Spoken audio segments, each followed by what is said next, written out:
tidak tahu, dipaksakan tahu akan kelihatan ya, karena ini bukan ujian. Ketika semisal saya adalah teman Facebook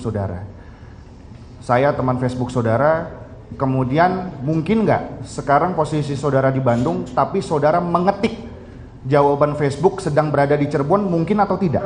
Jangan berandai-andai. Tahu orang tuanya? Tahu. Siapa namanya? Tahu nggak ibunya siapa? Lebih paham tuh. Kan berkunjungan ke rumahnya temennya, masa nggak tahu? Nggak Cuma usah salaman dikomentari. doang. Alamat doang. Salaman doang. Hah? Salaman doang. Salaman doang. Alamat. Sudah.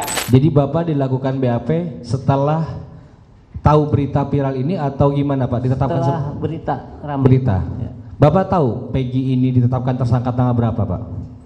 Waktu di itu saya belum Nggak tahu. Pak. Belum tahu. Mohon izin yang mulia, apa saya tadi berpendapat demikian? Betul, ini saya catat. Saya catat. Enggak.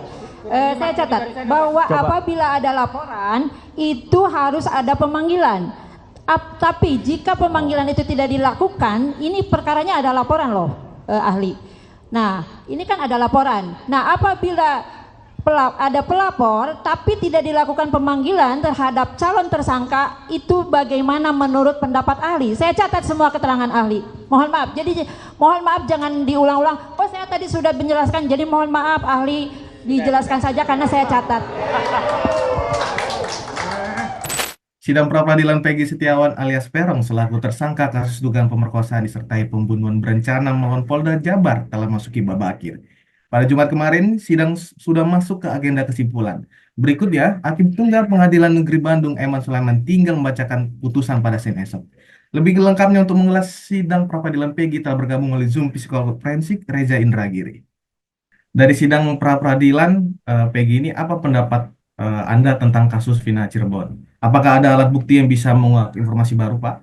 Bedakan antara sidang pra-peradilan dengan sidang pokok perkara. Jadi kalau pada sidang pra-peradilan tidak ada perbincangan tentang terbukti atau tidak terbukti, benar atau salah, bersalah atau tidak bersalah, itu pertanyaan-pertanyaan yang terkait dengan sidang pokok perkara. Tapi kalau sidang pra-peradilan, pertanyaan yang harus dijawab adalah apakah penetapan seseorang sebagai tersangka itu sah atau tidak. Kalau ternyata sah, maka ada kemungkinan proses hukum berlanjut sehingga PS berubah statusnya dari tersangka menjadi terdakwa. Tapi kalau ternyata hakim memutus bahwa penetapan PS sebagai tersangka adalah tidak sah, maka proses hukumnya berhenti sampai di situ dan PS kembali menjadi manusia bebas yang tidak dikenai embel-embel istilah hukum apapun kepada dirinya. Terkait dengan sidang pra-peradilan, ada 3 persoalan pokok yang harus dijawab oleh pihak tergugat, yaitu Polda Jabar. Pertanyaan pertama adalah terkait dengan ada atau tidak minimal 2 alat bukti. 2 alat bukti terkait apa? Bukan 2 alat bukti terkait dengan pemalsuan identitas, pemalsuan ijazah, atau lainnya. Tapi dalam kasus ini, 2 alat bukti minimal yang harus dimiliki oleh Polda Jabar itu harus berkaitan dengan pembunuhan berencana dan ruda paksa. Nah, kalau kemudian kita ingat-ingat kembali apa yang sudah diperlihatkan oleh pihak Polda Jabar kepada publik, kepada media, maka harus saya katakan bahwa hingga saat ini saya sungguh-sungguh belum teryakinkan bahwa Polda Jabar memiliki minimal 2 alat bukti untuk menersangkakan PS sebagai tersangka pembunuhan berencana dan ruda paksa. Memang Polda Jabar pernah memperlihatkan ada sejumlah dokumen pada saat melakukan konferensi pers. Ada ijazah, mungkin juga ada akte kelahiran, dan seterusnya. Tapi bukti-bukti semacam itu tidak ada sangkut pautnya dengan pembunuhan berencana dan ruda paksa. Kalau berkaitan dengan pembunuhan berencana misalnya, yang harus bisa diperlihatkan oleh Polda Jabar adalah apa instrumen yang dipakai oleh PS untuk melakukan pembunuhan berencana tersebut. Dan apa bukti bahwa PS melakukan ruda paksa? Anggaplah ada sperma, tapi pernahkah sperma itu diuji? Sperma itu milik siapa? Mungkinkah milik PS atau milik pihak lain? Nah, hal semacam ini yang sekali lagi membuat saya hingga kini belum teryakinkan bahwa Polda Jabar sungguh-sungguh memiliki minimal 2 alat bukti untuk menetapkan PS sebagai tersangka pembunuhan berencana dan ruda paksa. Itu persoalan pertama. Persoalan yang kedua, andaikan Polda Jabar memiliki minimal 2 alat bukti terkait pembunuhan berencana dan ruda paksa, maka pertanyaannya adalah kapan gerangan 2 alat bukti itu diperoleh oleh Polda Jabar? Sudah barang tentu 2 alat bukti harus diperoleh terlebih dahulu sebelum pihak kepolisian menetapkan status tersangka kepada seseorang. Jadi, sebelum PS ditetapkan sebagai tersangka oleh Polda Jabar, mutlak adanya Polda Jabar harus memiliki 2 alat bukti sebelum menetapkan PS sebagai tersangka.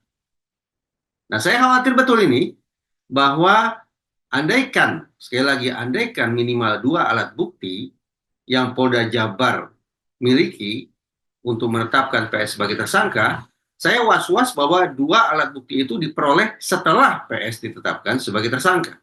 Dan itu jelas menyalahi hukum.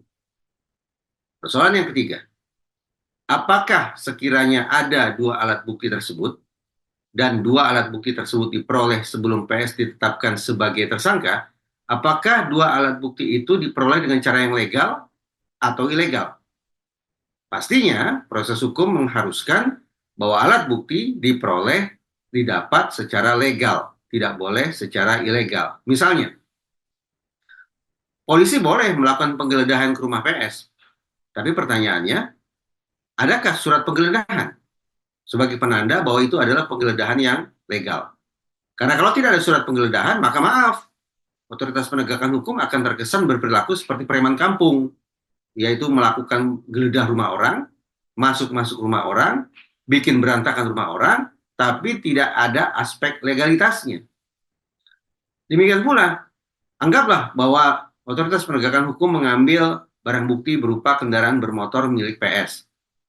Boleh, tapi pertanyaannya, apakah mengambil lalu menyita kendaraan bermotor itu disertai dengan surat penyitaan atau tidak? Karena kalau tidak, mirip-mirip debt collector. Nah, ini sudah barang tentu harus diperhatikan oleh Polda Jabar. Nah, atas 3 persoalan itulah, maka Polda Jabar harus bisa meyakinkan majelis hakim, meyakinkan hakim, agar hakim nantinya memutus bahwa penetapan PS sebagai tersangka adalah sah. Kalau ketiga pokok persoalan itu tidak bisa dijawab, tidak bisa dibuktikan secara meyakinkan oleh Polda Jabar, maka hitung-hitungan di atas kertas, hakim menurut saya nantinya akan memutus bahwa penetapan PS sebagai tersangka adalah tidak sah. Oke, Pak. Terima kasih, Pak. Terus bagaimana psikologi forensik menilai alat bukti yang dihadirkan dalam persidangan pra-peradilan PG ini, Pak? Sebetulnya psikologi forensik belum memiliki titik relevansi pada sidang pra-peradilan. Kecuali seandainya PS suatu saat nanti berstatus sebagai terdakwa di sidang dalam sebuah persidangan pokok perkara, baru masuk akal ada menghadirkan ahli, menghadirkan hasil pemeriksaan psikologi untuk membuktikan bahwa PS adalah pelaku, bahkan orang yang mengotaki pembunuhan berencana dan melakukan ruda paksa. Nah, di pra-peradilan sekali lagi tidak masuk ke pokok perkara semacam itu. Jadi sebetulnya menurut saya tidak ada relevansinya, dan boleh jadi tidak akan banyak manfaatnya ketika Polda Jabar memperlihatkan atau menyerahkan hasil pemeriksaan psikologis terhadap PS kepada hakim, tidak ada relevansinya. Namun, apakah itu sebagai sebuah strategi untuk membangun sebuah narasi bahwa PS memang manusia jahat, manusia biadab yang sudah sepatutnya berada di kerak neraka? Mungkin saja itu sebuah strategi. Namun, mari kita pahami bersama bahwa seseorang divonis bersalah atau tidak bersalah adalah semata-mata berdasarkan terbukti atau tidak terbukti perbuatannya, perilakunya. Itu artinya, anggaplah PS memiliki segudang sifat negatif. Kepribadiannya buruk, kecerdasannya rendah. Tapi kalau perilakunya tidak ada, maka PS tidak bersalah. Perilaku yang saya maksud adalah perilaku pembunuhan berencananya dan ruda paksanya. Contoh konkret, anggaplah PS ini adalah titisan setan, siluman iblis, dan segala macam sebutan-sebutan buruk lainnya. manipulatif, pendusta kelas kakap, tidak punya rasa belas ibah, manusia yang paling kejam sekejam-kejamnya manusia, dajjal sedajjal-dajjalnya dajjal, ibaratnya seperti itu. Tapi kalau PS tidak melakukan pembunuhan berencana dan tidak melakukan ruda paksa, maka tetap saja vonisnya tidak bersalah. Demikian pula sebaliknya. Mari kita berikan PS ini sebutan yang serba positif. Dia adalah manusia yang hampir suci. Dia berkepribadian Pancasilais. Tidak pernah lupa untuk bersedekah setiap pagi dan sore hari. Inilah cerminan anak dengan budi pekerti yang mulia. Pasti lolos tes wawasan kebangsaan. Itu serba positif itu. Kecerdasannya pun sangat jenius. Tapi kalau dia melakukan pembunuhan berencana dan melakukan ruda paksa, maka tetap, betapapun kepribadiannya bagus, kecerdasannya luar biasa, tapi dia tetap akan divonis bersalah. Nah, mudah-mudahan hakim dan masyarakat tidak tergelincir dalam memaknai adanya hasil pemeriksaan psikologis terhadap PS. Oke, Pak. Kalau seputar saksi-saksi yang dihadirkan baik dari PS maupun Polda Jabar, apakah bisa muatkan masing-masing dari persidangan, Pak? Saya mencoba konsisten ya, bahwa sejak awal kasus ini mengemuka, saya acap kali mengkritisi kerja Polda Jabar yang terkesan kuat, terlalu memforsir diri mencari keterangan. Baik keterangan dari tersangka maupun keterangan dari para saksi. Saya ingin konsisten dengan demikian mengatakan bahwa 1 juta saksi dihadirkan pun bagi saya tidak terlalu banyak manfaatnya. Karena itu, segendang sepenarian dengan pernyataan Kapolri yang dibacakan oleh Wakapolri, bagi saya, alih-alih berfokus apalagi terlalu memforsir diri pada mencari keterangan, maka semestinya pengungkapan kasus hukum, penegakan hukum atas suatu peristiwa pidana, harus lebih difokuskan pada mencari bukti-bukti saintifik. Nah, terkait bukti saintifik, tolong dicatat baik-baik, ini poin yang sangat penting yang belum pernah dibahas oleh citizen, netizen, dan para ahli sebelumnya. Bicara bukti saintifik, selama ini kita berfokus pada buka CCTV, lalu cek DNA pada sperma yang ditemukan pada tubuh korban, lalu baca ulang hasil otopsi dokter. Tetapi, pada berkas kasus hukum yang satu ini, saya baca adanya komunikasi antar pihak pada waktu-waktu menjelang ditemukannya kedua korban meninggal dunia di atas jembatan. Pertanyaan besarnya adalah, mana bukti forensik tentang komunikasi via gawai yang dilakukan oleh para pihak tersebut? Baik para saksi, para tersangka, maupun kedua korban. Sungguh-sungguh penting bagi Polri, serta juga bagi citizen dan netizen, untuk memberikan fokus pada tidak adanya bukti forensik terkait komunikasi via gawai yang dilakukan oleh para pihak pada kasus ini. Firasat saya mengatakan, Polda Jabar memiliki bukti forensik terkait komunikasi via gawai tersebut. Polda Jabar, firasat saya mengatakan, memiliki bukti bahwa mereka telah menyedot data dari gawai seluruh pihak. Nah, seyogianya itu dibuka. Terkait dengan siapa, jam berapa, dengan siapa, berkomunikasi tentang apa. 4 hal ini yang harus bisa diperlihatkan semestinya oleh pihak Polda Jabar. Firasat saya mengatakan, kalau bukti forensik terkait dengan komunikasi para pihak via gawai tersebut dibuka, boleh jadi tidak hanya tahun 2024 ini, terkait PS yang nasibnya akan berubah. Tapi boleh jadi nasib para terpidana yang sudah dihukum pada tahun 2017 pun tidak tertutup kemungkinan akan berbalik 180 derajat.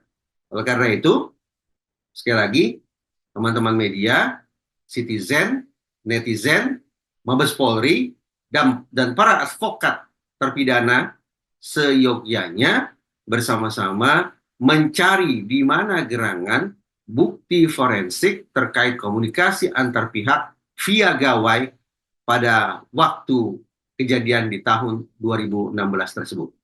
Oke, Pak Reza, terakhir nih. Jadi untuk sidang putusan besok, apakah bisa disimpulkan PS akan sepenuhnya bersalah? Dan apakah malah menjadi titik terang untuk PS bebas dari tuntutan? Kan tadi saya katakan, tidak relevan bicara bersalah atau tidak bersalah, karena ini sidang pra-peradilan. Bersalah atau tidak bersalah, terbukti atau tidak terbukti, itu urusan pada sidang pokok perkara. Sekarang sebatas menguji apakah PS yang sudah ditetapkan sebagai tersangka oleh Polda Jabar, apakah penetapan itu sah atau tidak. Hitung-hitungan di atas kertas, sebagaimana tadi sudah saya coba ulas, saya menduga kuat hakim akan memutus bahwa penetapan PS sebagai tersangka adalah tidak sah. Terima kasih Pak Reza telah memberikan sudut pandang dari sisi psikolog forensik mengenai sidang pra-peradilan Peggy ini. Sahabat Kompas TV, bagaimana menurut kamu tentang sidang pra-peradilan Peggy? Apakah Peggy bersalah atau tidak? Sampaikan di kolom komentar. Jangan lupa juga untuk like, komen, dan subscribe YouTube channel Kompas TV ya. Saya Pope Sulingga, pamit undur diri.